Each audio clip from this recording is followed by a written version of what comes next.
The Cincinnati Reds should be sellers at this year's MLB trade deadline, but there are two guys that they should not trade.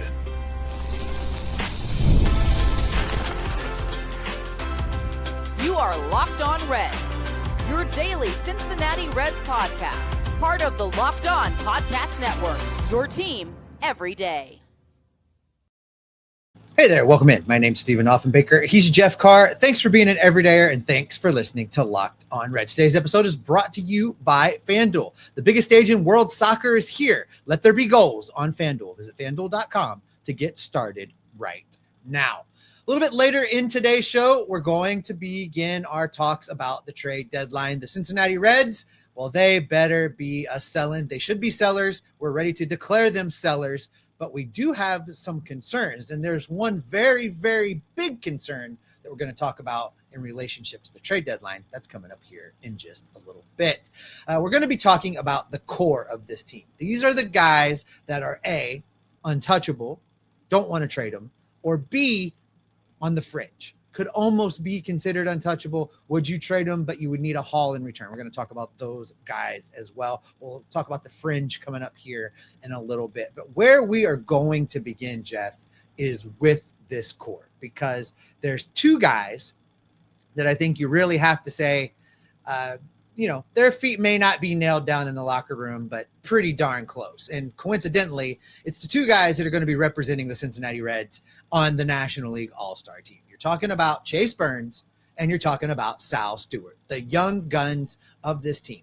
Beyond those two guys, is there a bigger off-limits core than that? I think that it'd be really hard to trade Elly De La Cruz or Hunter Green for differing reasons. I just don't know that anybody can offer enough for Elly De La Cruz to move at this deadline. And I don't know that Hunter Green is at the right point in his career as far as trade value goes.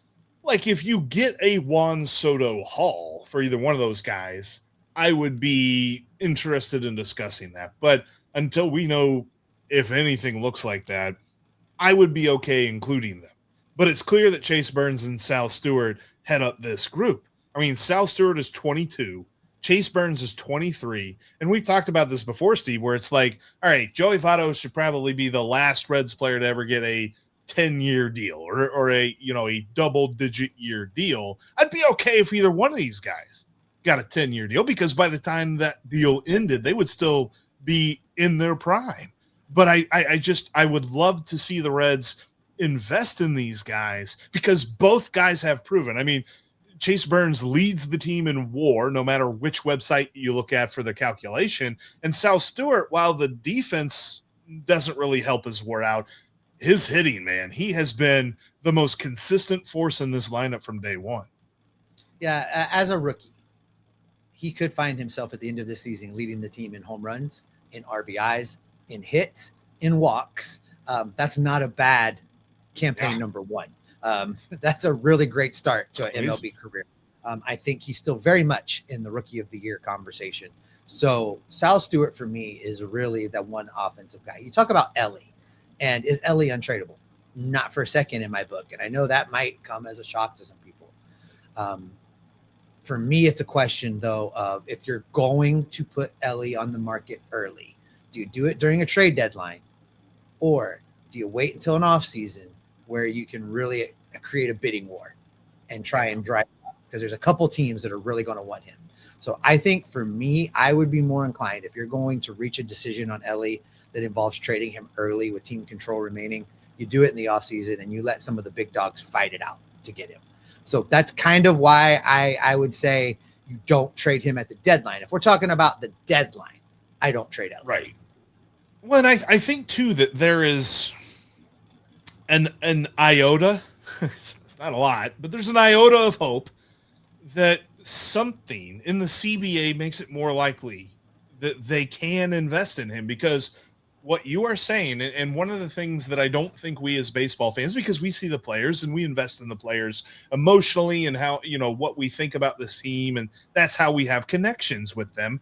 But how front offices should see things is contracts and trading contracts. they are never going to get, at least under the current CBA, another contract with Elly De La Cruz because his agent wants to take him to free agency. He wants that bidding war because that bidding war will completely like beat out the Reds for any chances of him staying in Cincinnati. And so if there is a chance that that could change next year, I'm holding on to him for that hope alone because he still has multiple years of team control. It's not as if he's going to become a free agent next year. Green on the other side of this is coming off of a big-time injury. His first start back wasn't great. His first start back proved to everybody that it was too early. And just like we said, we were trying to tell you guys, and look, we said, okay, hindsight's 2020. No, it's not. We told you before it happened that this looks like it's too early. And it's too early because he just did not pitch well at all. I don't care about velocity. The location is the key thing. And he was all over the heart of the zone. And he was getting he clearly lacked command and a feel for his pitches, which was the opposite of what we finally saw from Nick Lodolo. But that's another one that you can't really consider a guy you would want to trade right now because we know what his peak value was. We know what his ability is. And what you would get in return for Nick Lodolo right now, I don't think measures up. I don't think it would be worth moving him now, especially if he's going to start giving you starts like that. He would also be much more valuable in the offseason if he pitches this way the rest of the year. And I think there's just such an element of I keep thinking about this, and you're going to call me crazy, but I keep thinking like the Reds roster feels like an Etch-a-Sketch right now. Like if you shook this whole thing up and you completely changed it and you completely like changed how it looked next year, I almost think I'd be more excited than if you did nothing at all. And you kept saying that these guys are going to get better. They're going to get better, Jeff. They're going to get better, Steve. I'm tired of hearing that because they haven't. The X factors and the 50-50 guys, you know who I buy? I buy Chase Burns. I buy Sal Stewart. Let's build around those guys. Let's make it so that this roster fits them because you know you got your RBI guy in the middle. You know you got your ace moving forward. And you do have some other dudes who fit in with them to the point that you're like, okay, we may not have to trade these couple of dudes who we'll talk about in a minute, but it doesn't feel as though there are like hard and fast stopping points for too many other guys. I do want to put Elly in this group. I know that there's a reason why you say down the road he should be tradable, but I think that's the offseason. As early as this offseason. Now, to your point about the new CBA, we've already heard from these owners, and they floated the model that I was pretty sure they were going to float, which is max contract, max value, edge to the retaining team. And to get that, they're going to have to shut baseball down. But if they get that, you could see a scenario where Elly De La Cruz stays here because he'll get the max contract with the extra year. That would allow him to stay in Cincinnati and make the money. And much more of these players are going to have to go out to endorsements and things like that to make their big money, which is fine.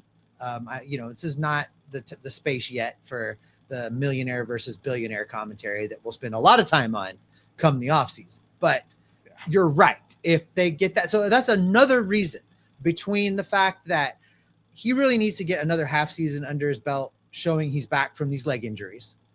And the Reds should probably wait to see what the new scenario looks like. And if under the new scenario, Elly would want to stay here. And once you have those questions answered, then you're talking to the Mets, you're talking to the Dodgers, you're talking to the Yankees, and you're putting them all against each other, playing let's make a deal for who's going to give you the most stuff for Elly De La Cruz. So it behooves the Reds to do what you're saying and wait. So for the purposes of this trade deadline talk, Jeff, I'm including Elly. We'll say it's three guys. It's Elly, it's Sal, it's Chase Burns. We've mentioned Nick Lodolo. There's definitely a couple of other guys who are on the fringe of this core that we will discuss coming up next.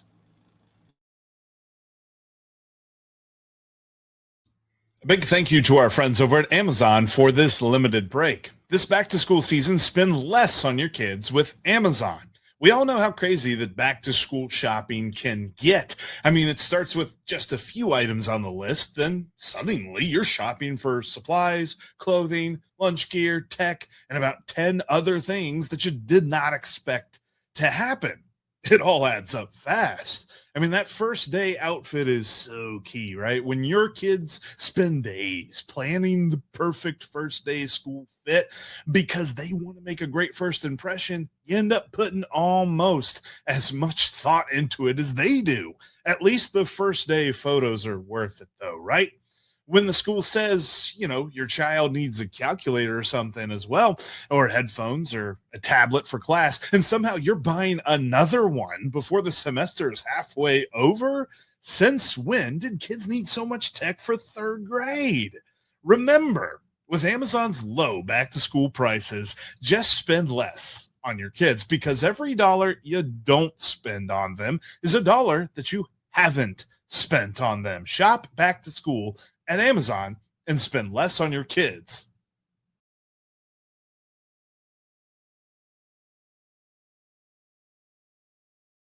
Thanks so much for making Locked On Reds part of your day and making us your first listen every single day, or second listen, third listen, however many listens, whether you check out Tim Daniel on the postcast and checking out us multiple times a day. Appreciate you. If you haven't already done so, check out the Everydayer Club. Actually, I have a link to that down in the description below, or you can go check out lockedonreds.supercast.com. $5 a month, $50 for the whole year. You get ad-free episodes. There's a group chat in the Discord, so much more. Check out the link for more. All right, Steve, talking about the core. It's Chase Burns, it's Sal Stewart, it's Elly De La Cruz, and likely Hunter Green as well, at least for the moment. There's a couple of guys that are really close to this too. And you talked about Nick Lodolo. He is an interesting guy that I really want to dissect his trade value coming up on a later episode this week. But I think specifically from his performance and how he fits on the Reds, he is also very close to this group. His contract makes it so that there's a discussion to be had about trading him, because he is running up on his final year, which would be the next year that they play, whether that's next year or 2028, whatever that might be. Then he is coming up on his contract season here pretty quickly. But I think that based on how he fits into the rotation, and if he can continue to pitch like he pitched on Sunday, then we're talking about Nick Lodolo again, and not this Nicholas Lodolo or this other guy that we've been seeing for the season. Mr. Owie, my finger. Maybe he's gone. Yeah. That would be good. Nick Lodolo is a guy that I would consider trading now in the right deal. And it would have to be a team that's like desperate for pitching, that's willing to pay for him on potential versus actuals. And there are some teams in a playoff push that may be desperate enough to do that. So, I'm listening to offers. If I'm the one in charge of this trade deadline, and we'll talk about here in a little bit, the guy that's actually in charge of this trade deadline. But if it were me, I would at least listen to offers on Nick Lodolo. That same theory holds true for guys like Spencer Steer.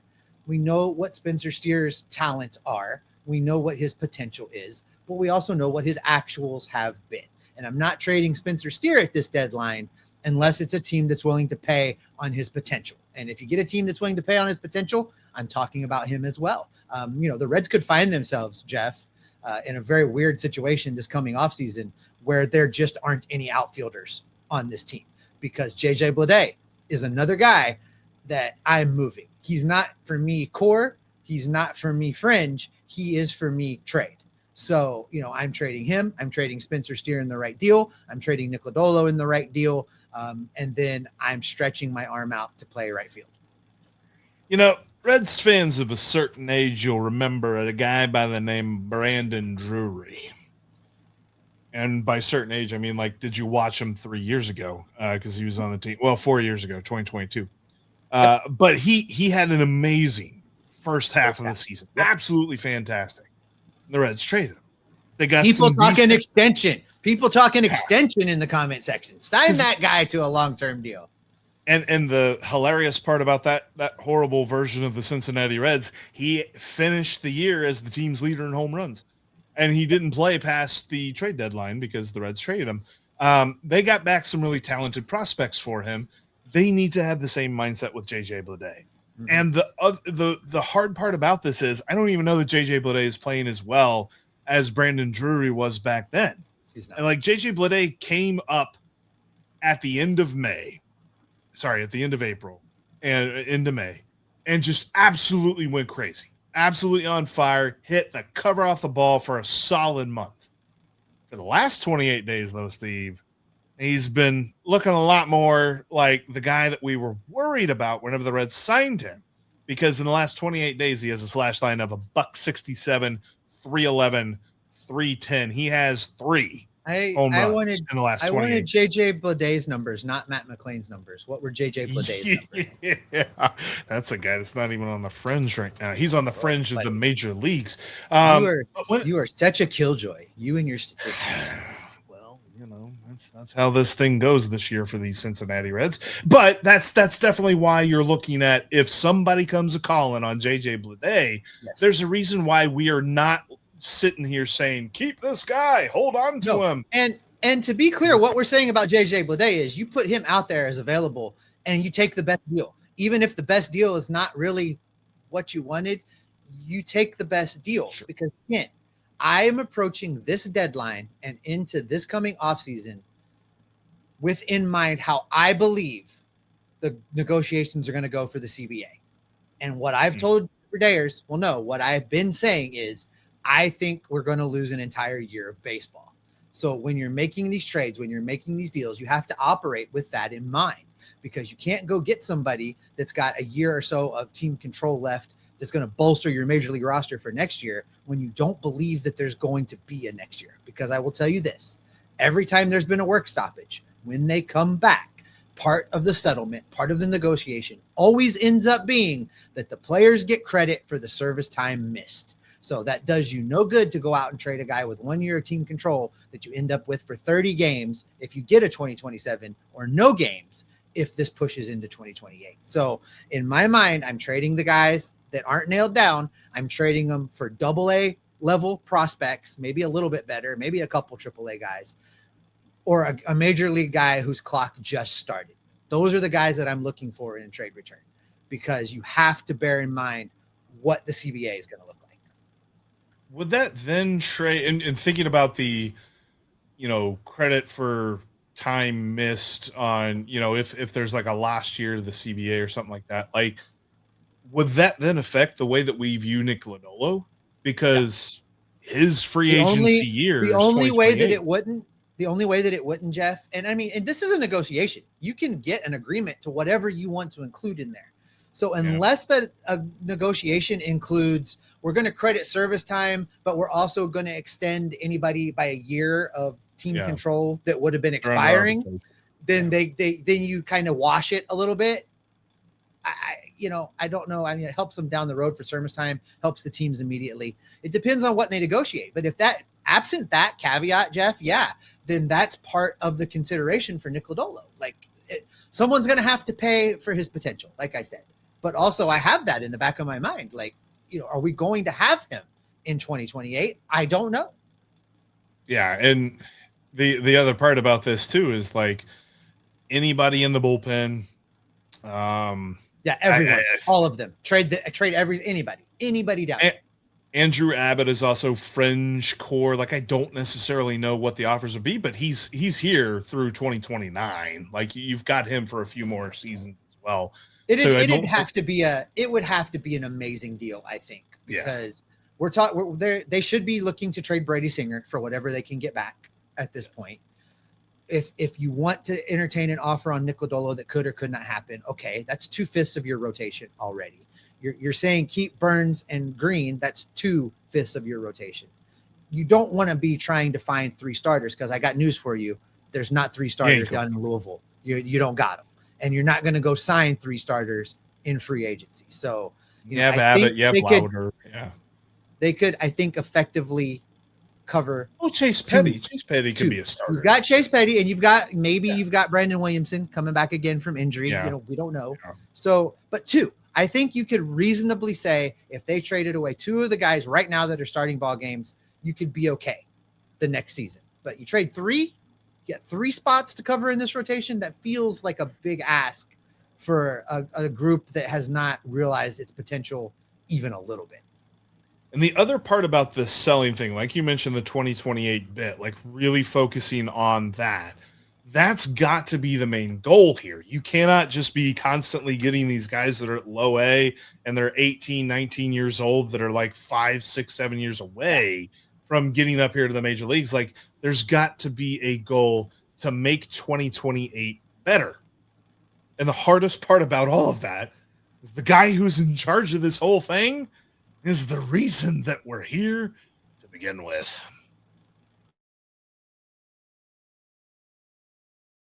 The biggest stage in world soccer is into the knockout stages, and USA are on to the round of 16 with a massive match tonight. I mean, literally, one goal will be the complete change of pace, and the energy and everything will completely shift with each and every shot that every player takes. And now FanDuel is giving you another reason to stay locked into every match with every goal pays.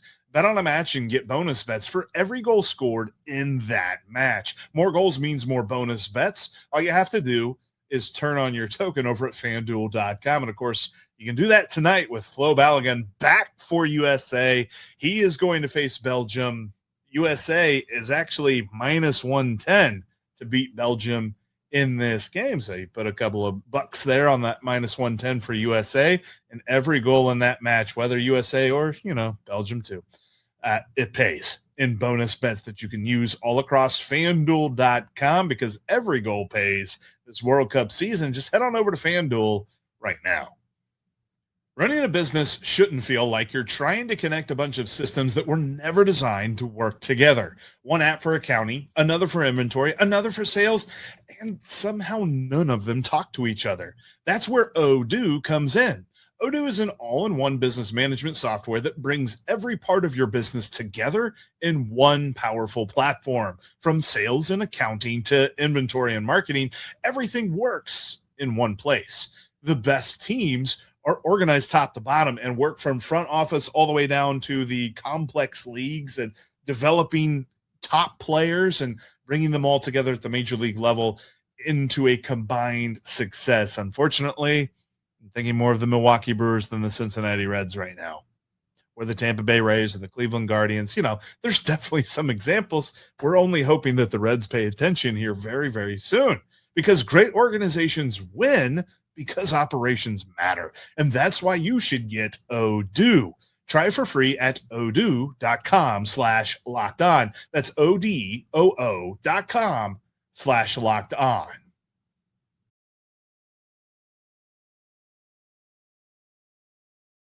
If you can't watch us here on YouTube, you can follow us on every single podcasting app that's out there. We are everywhere. If you find one we're not on and you need us there, message Jeff. He can probably make that happen for you. That's also where the Everydayer Club lives. Ad-free Locked On Reds is available in those audio feeds. $5 a month, $50 a year. The link for that's down in the show description.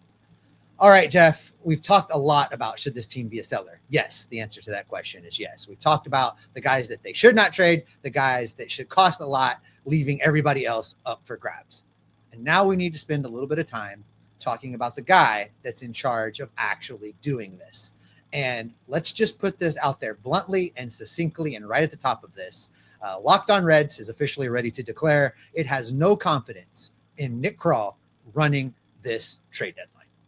Nope, none. And in years past, I have defended some of the moves that he's made and said that this move or that move was smart. But for the most part, everything has failed. And I understand. He did this whole thing where he spent a lot of time and a lot of money adding to the depth of this bullpen, penciling in Emilio Pagan as the closer. And Emilio Pagan pitched really well last season. But Emilio Pagan has not been a career closer. I think he was a closer last year, more so out of necessity because there just wasn't anyone. And it's hard for me to say that warranted him for the Reds expecting him to be the closer in perpetuity. And so I wanted to see something else. I wanted to see them make a move at closer. Then Emilio Pagan is your key setup man, closer number 2. And you feel so much more better about this bullpen. And then on top of that, you had injuries and all this other stuff, and it didn't work.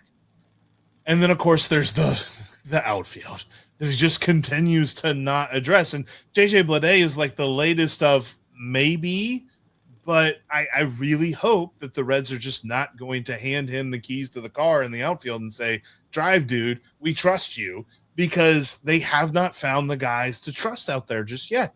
And as much as Blake Dunn was starting to break out this season, the injury has now kind of zapped his playing time. But overall, the Nick Krall experience has been a negative. And I thought that there was something there a year or two ago. I don't think there is anymore. I think that the Reds have to rebuild from the top, and they've got to go outside the organization to do it too. That's the problem with this, is that if they do move on from Nick Krall, I think it's likely that they just promote Brad Metter. I don't have a whole lot of confidence in him either. This entire front office, Steve, is I find it hard to take this team seriously if we're going to continue to see these guys running the ship. Yeah, we know that the Castellinis are not going to sell. And in my mind, if Terry Francona wants to stay and manage out the contract that he's on, I'm fine with that. I don't think it makes that big of a difference. But everybody between Terry Francona and Phil Castellini, sweep them out, start over, completely rebuild the front office. I have zero faith that they're going to be able to accomplish what needs to be accomplished, not only with this trade deadline, but into the coming offseason. And, in an offseason that's going to require some real creativity and some real strategic chessboard playing, Nick Krall's not your dude. He's just simply not. So we've talked about these guys. I'm trying to, not get my hopes up, because the pieces that they do have could bring you some value. I'm not so sure how Nick Krall's going to go about getting it. And I really feel like that's the hardest part of all of this, because there are obvious arguments on either side. If you still want to say that the Reds are close enough to a wild card spot and they should go buy, fine. Nick Krall's the guy doing the buying. Like, whatever it is you want to talk about, this is the guy that's running the ship right now. And can we be real? Can we be real? They're right now, as you and I are talking, they are 7 games back of the wild card. They're only ahead of the Rockies, the Mets, the Giants, and is there one more? The Giants climbing. Yeah. Yeah, and the Giants are climbing. So no, they're not a contender for the wild card. No, they're not a contender to turn it around and make a postseason push. The division has been done since, last month. Yeah. Before that. But they're not a contender. And don't let Nick Krall look in a camera and try and tell you otherwise. This team is not going to make a postseason run. And I appreciate, and he has never been good at this, but I appreciate that other teams, president of baseball operations, general managers, whatever their titles are, whenever they're talking to the media, you hear them make definitive statements. I mean, the team that the Reds just got done losing to in the Baltimore Orioles, albeit they avoided the sweep, but they lost 2 out of 3. Their general manager, Mike Elias, said a couple of days ago that they are buyers. And he said that with them still being under 500 and a couple of games out of the wild card. Now they're much closer to that wild card spot. They're definitely going to be buyers. We've heard the Guardians general managers talking about the upcoming CBA deal and the fact that they are going to be ready to take advantage of whatever they need to take advantage of and build a winning organization. The only thing that we ever hear from Nick Krall is, well, we'll see. Well, we'll see what we got. We're not sure what we got. When everybody's healthy, the guy that knows. We'll see how the team is. Once everybody's back. Like, no. February. So this is the guy that's got to make those decisions. And we just we do not buy it anymore. We don't see him being the right guy to lead this team.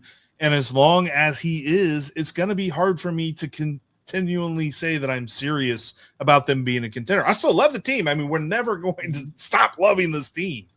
But knowing who is in charge is what vexes us so much, because we just don't see him making the right decisions moving forward. And I can hear, just preemptively, the comment section is going to be, well, what? They're going to fire him? They should.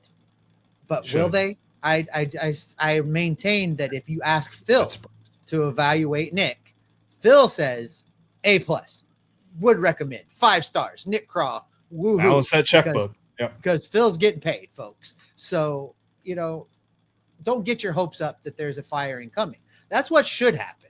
That's what independent analysis says needs to happen. Now, will the Reds do it? I don't know. Baseball, it really, again, everything now is starting to have a little asterisk next to it that says dependent on what the new CBA looks like. Because, and how does that impact the hiring or firing in the front office? Well, if there is a new CBA that requires forward thinking and requires, I don't know, a new ownership group because of the means of the floor, then maybe we're talking. Maybe we do get a new owner around here, and then things will change. So everything, Jeff, I'm going to be a broken record. Depends on the CBA. Everything is relative and nothing has quite been decided just yet. But and the hard part about this is too, like, there's definitely some talented players on this team, and so it's easy to root for them and hope that they go out and they win the ball games. But like, it's clear that the Reds don't know how to evaluate their own talent, because the way that they have just committed to some guys that it should not have been committed to. Like, I don't necessarily know that we could say we totally saw all of this coming, but I had an episode in the offseason telling you that TJ Friedl is going to regress. I don't know that I thought it was going to be like this, but I was worried about the Reds' leadoff spot. And that has been a huge issue up until they finally moved Elly De La Cruz there, and I think we're starting to figure that out a little bit. But that just means that there's a hole as you move down the lineup, because it's Elly and Sal 1-2, and you feel really good about those two. Past that point, it's a big coin flip, and they've got to figure some things out there. The catcher spot is a mess, because Tyler Stephenson, I would be shocked. I think I'd be more shocked if he stayed here than if the Reds fired Nick Krall at this point. Because I just think that relationship has been tarnished to a point that, he don't want to stay. And so then you're going to hand the reins to Jose Trevino to be your everyday catcher. Yep. I realize I say this he had a multi-hit game on Saturday, but still, like, we know who he is, and he's a fine backup. He's not a guy that I want to see starting 4 out of every 5 days. And so then are you going to go out on the open market and find that? Well, great. There's like 10 or 12 other teams that are looking for that at catcher. And so you're going to have to outbid them. And there's just so much about this that the Reds are going to have so much work to do once ever they figure out what the next season will look like. And Nick Krall is going to be the guy in charge of all of that. And that's going to do it for this edition of Locked On Reds. Thanks for being an everydayer. Go make your second listen if you're in the audio feeds, Locked On MLB. 3 shows over there to give you Major League Baseball from a national perspective. Sully's got you covered on Locked On MLB. Former Reds reliever Mike Stanton in Back to the Bullpen. And then, of course, we've got the folks at MLB Game Night watching every single game, every single night, so that you can watch World Cup and still stay up to date on baseball. For the video folks, we're going to send you over to Locked On's first ever 24/7 national YouTube channel, where the experts of the entire network are talking ball 24 hours a day, 7 days a week. Jeff and I are going to be back in your feeds. Actually, just Jeff tomorrow. I am on my way to the motherland. I'll be in the Queen City this week. So travel day tomorrow for me. We'll be back in your feeds with the news, the notes, the rumors, the reports, and the information to keep you locked on Reds every single day. You're coming here to boo Kyle Schwarber, aren't you? Buddy, watch me work. He's from Middletown, you know. I heard that somewhere.